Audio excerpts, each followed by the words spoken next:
ദയവ് ചെയ്ത് കലയെപ്പറ്റി അറിഞ്ഞൂടാത്തവരൊന്ന് ഇങ്ങോട്ട് കയറി ചെല്ലല്ലേ. ഇങ്ങനെ പൊക്കഴിഞ്ഞാല് ഈശ്വര ഇത്രയും ബുദ്ധിയില്ലാത്തവളായിരുന്നോ ഞാൻ.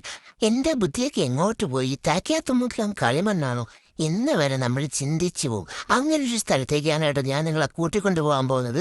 അതെ, കൊച്ചി ബിനാലെ. അമ്മച്ചിയാണ് എനിക്ക് കൊച്ചിയിലെ ബിലാലിനെ മാത്രമേ അറിയൂ. ബിനാലയെ പറ്റി ഒരറിവും ഉണ്ടായിരുന്നില്ല. കൊച്ചി പഴയ കൊച്ചിയില്ലെന്നറിയാം, പക്ഷേ ബിലാല് പഴയ ബിലാല് തന്നെ. ഇപ്പൊ മനസ്സിലായില്ലേ ഈ വീടിയുടെ കണക്കത്തിൽ പറഞ്ഞതെല്ലാം എന്നെ ഉദ്ദേശിച്ച് മാത്രമാണെന്ന്. പക്ഷേ എന്റെ കണക്കൂട്ടൽ തെറ്റിയടോ. ഞാനേ നിങ്ങളുടെ അടുത്ത് പറയുമ്പം എന്തെങ്കിലുമൊക്കെ അറിയാവുന്ന രീതിക്ക് സംസാരിക്കാം. ഓക്കെ, ബിനാലെന്ന് പറഞ്ഞാൽ അതാണിതാണ് എന്നൊക്കെ ബുദ്ധിപരമായി സംസാരിക്കാൻ നിങ്ങൾ വിചാരിക്കുള്ളൂ ഞാനൊരു ബുദ്ധിജീവിയാണെന്ന്.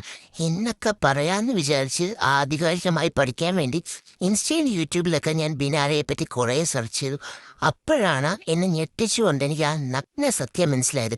എന്നെപ്പോലുള്ള കുറേ പേരുണ്ടോ, അവർക്കും ഇതിനെപ്പറ്റി യാതൊരു അറിവും ഉണ്ടായിരുന്നില്ല. ഇതിനെപ്പറ്റിയുള്ള വിവരം വെള്ളിയാഴ്ചയില്ലാത്ത എന്നെപ്പോലുള്ള ആൾക്കാർ അവിടെ പോയിട്ട് എന്ത് കാണാനാണ്.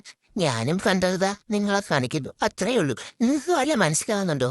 മനസ്സിലാവുകയായിരിക്കും, നിങ്ങളൊക്കെ ബുദ്ധിജീവികളാണല്ലോ. ഇദ്ദേഹം ആരാണെന്ന് മനസ്സിലായോ? ഇദ്ദേഹം വലിയൊരു ആരോ ആണ്. എനിക്കറിയാൻ വയ്യ. ഇന്റർവ്യൂ എടുക്കുന്നാണ്ടപ്പോൾ ഞാനും വീഡിയോ എടുത്തു വെച്ചു. ഈ ഗൂഗിളൊക്കെ നോക്കിയിട്ട് പുള്ളിക്കാരനെ പറ്റിയുള്ള കാര്യങ്ങളൊക്കെ ഞാൻ പറയാം. എനിക്കറിയാമെന്ന് നിങ്ങൾ വിചാരിക്കുമല്ലോ. പക്ഷെ ഇപ്പം എനിക്കെന്തറിയാമെന്നുള്ളത് നിങ്ങൾക്ക് മനസ്സിലായി കാണുമല്ലോ. പോട്ടെ, എന്തൊക്കെ പറഞ്ഞാലും ഞങ്ങളുടെ കൂടെ വന്ന ഒരാൾക്ക് ഇതൊരു ഡ്രീം കം ട്രൂ മൊമെന്റ് ആയിരുന്നു കേട്ടോ.